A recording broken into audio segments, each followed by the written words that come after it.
하나님께서는 24년 동안 3번에 걸쳐 아브라함과 언약을 맺으셨습니다. 아브라함을 축복의 통로로 부르시며 그의 씨를 통하여 그와 지상의 모든 사람들에게 축복을 주시겠다고 약속하셨습니다. 그로 인해 그의 자손들은 하늘의 별처럼 셀 수 없이 많을 것이고 복을 받게 될 것이라는 영광스러운 약속이었습니다. 그를 이끌고 밖으로 나가 이르시되 하늘을 우러러 무뼈를 셀 수 있나 보라. 또 그에게 이르시되 내 자손이 이와 같으리라. 때로는 그가 하나님께서 정하신 시간과 방법대로 따라가는데 실패하기도 하였지만 오랜 시간 믿음을 키워가며 기다린 끝에 귀한 아들 이삭을 얻게 되었습니다. 그의 아내 사라와 아브라함은 이삭으로 인해 기쁨이 넘쳐 흘렸습니다. 그 후 시간이 흘러 아브라함의 나이가 120세가 되었을 때 하나님께서는 그에게 마지막 시험을 주셨습니다. 어느 날 아브라함은 밤의 이상 중에 하나님께서 아브라함에게 하시는 말씀을 들었습니다. 여호와께서 가라사대 내 아들 내 사랑하는 독자 이삭을 데리고 모리아 땅으로 가서 내가 내게 지시하는 한 산 거기서 그를 번제로 드리라. 아브라함은 이 명령으로 마음이 찢어질 듯 고통스러웠습니다. 이삭은 그의 가정의 빛이자 그의 위로요, 무엇보다도 그토록 오랫동안 기다려온 축복의 후사였습니다. 그런 아들을 자신의 손으로 피를 흘리게 하라니 도저히 불가능한 일처럼 보였습니다. 의심과 고민 중에 그는 땅에 엎드려서 이 명령에 대해서 다시 한번 간절히 주님께 기도드렸지만 사랑하는 독자 이삭을 데리고 가라는 하나님의 목소리가 그의 귀에 쟁쟁이 울릴 뿐이었습니다. 이것은 그에게 있어서 가장 혹독하고 괴로운 일이었습니다. 하지만 아브라함은 그의 하나님께서는 공평하시고 의로우사 실수가 없는 분임을 알고 있었습니다. 지금 당장은 하나님의 뜻을 알 수 없지만 이삭으로 인해 온 민족에 축복을 주시겠다는 하나님의 언약을 믿고 그분의 말씀에 순종하였습니다. 그가 하나님이 능히 이삭을 죽은 자 가운데서 다시 살리실 줄로 생각한지라. 날이 밝아오자 아브라함은 조용히 이삭을 데리고 하나님께서 지시하시는 여행길에 올랐습니다. 여행 3일째 한참 올라가다 이삭은 나무와 불은 있는데 왜 번제할 양이 없는지 궁금해 아버지에게 물어봤습니다. 네 아버지여, 불과 나무는 있거니와 번제할 양은 어디 있나이까? 아브라함은 마음이 매우 아팠지만 아직은 다 말할 수 없어 다음과 같이 대답하였습니다. 아들아, 번제할 어린 양은 하나님이 자기를 위하여 친히 준비하시리라.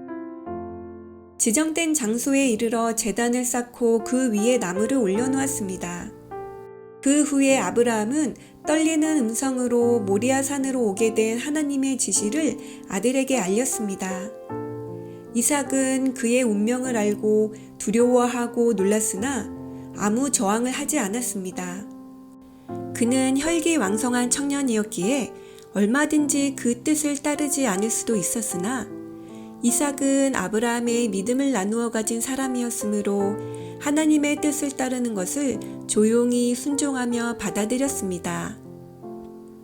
그들은 눈물을 흘리며 마지막 포옹을 하였고 아브라함은 이삭을 향해 칼을 들었습니다.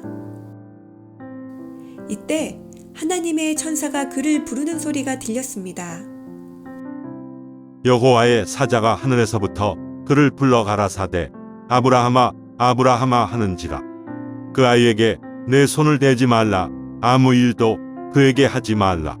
내가 내 아들 내 독자라도 내게 아끼지 아니하였으니 내가 이제야 내가 하나님을 경외하는 줄을 아노라. 그때 아브라함은 한 수양이 수풀에 걸려있는 것을 보고 그 새 재물을 가져다가 자기의 아들을 대신하여 번제로 드렸습니다. 이 장면을 통해 우리는 하나님이 우리를 어떻게 구속하실 건지 그 계획을 밝히 알 수 있습니다. 이삭을 대신하여 번제로 드려진 어린 양은 우리 대신 희생당하시기로 되어 있던 하나님의 아들 그리스도를 상징하고 있습니다. 사람이 그의 죄로 인해 죽을 운명에 처해 있을 때 하늘 아버지께서 당신의 아들을 쳐다보며 죄인에게 가서 살라. 내가 배속물을 찾았노라. 라고 말씀하십니다. 하나님께서는 왜 아브라함에게 이렇게 혹독한 시험을 주셨던 것일까요? 그것은 그의 믿음을 시험하는 동시에 하나님께서 우리를 죄에서 구원하기 위해 하나밖에 없는 아들을 보내신 큰 희생과 고통을 사람들로 하여금 깨닫게 하려고 하셨던 것입니다. 또한 사탄의 주장이 잘못되었음을 알려주는 의미도 있습니다. 성경에는 사탄이 욥과 모세 그리고 대제사장 여호수아를 가리켜 축복을 받을 가치가 없는 죄인이라며 그들을 고소하는 장면이 있습니다. 아브라함의 경우도 마찬가지였습니다. 하나님께서는 정말 아브라함이 순종할 줄 모르셨던 것일까요? 그가 이전 몇 번의 시험에서 믿음이 부족했음을 드러냈기 때문에 사탄은 하나님과 천사들 앞에 그가 언약의 조건을 따르지 못하였다고 비난하며 그가 하나님의 백성의 아버지가 되는 복을 받을 자격이 없다고 고소하였습니다. 하나님께서는 온 하늘 앞에서 당신의 종의 충성심을 증명하여 완전한 순종으로 그에게 하나님의 축복이 내려지고 이로 인해 하나님의 구속의 계획이 이루어질 것이라는 것을 보여주셨던 것입니다. 이 장면을 지켜본 온 하늘은 아브라함의 확고부동한 순종을 경의와 감탄 가운데 바라보았습니다. 온 하늘은 그의 충성됨을 칭찬하였습니다. 드디어 사탄의 고소가 거짓됨이 드러났습니다. 세계의 모든 피조물들이 아브라함의 순종으로 말미암아 하나님께서 주시는 복을 받게 되는 것을 지켜보게 된 것입니다. 또한 하나님께서 죄로 인해 죽을 운명에 처해진 인간들을 구원하기 위해 그의 아들을 보내어 어린 양으로 삼으신 구속의 신비가 온 우주에 밝히 빛나게 되었습니다. 이 아브라함의 이야기는 오늘날까지 불기둥처럼 서서 모든 후대에 살아가고 있는 하나님의 자녀들을 구원의 길로 인도하고 있습니다.